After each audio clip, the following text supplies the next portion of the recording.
Pennywort Cooking School supports a great initiative, the Kuthadal Library, which promotes reading and teaches local adults as well as children how to read.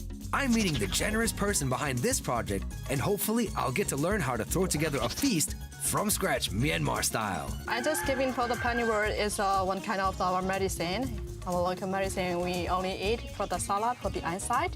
Okay. And also the making juice. We purpose to good for the urine system.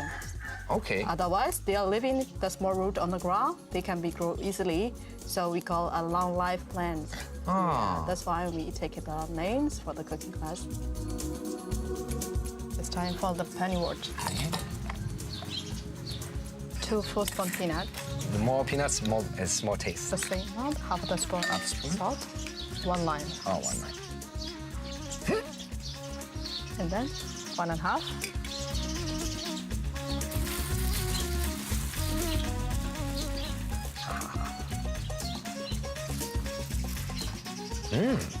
Like it? I like it a lot.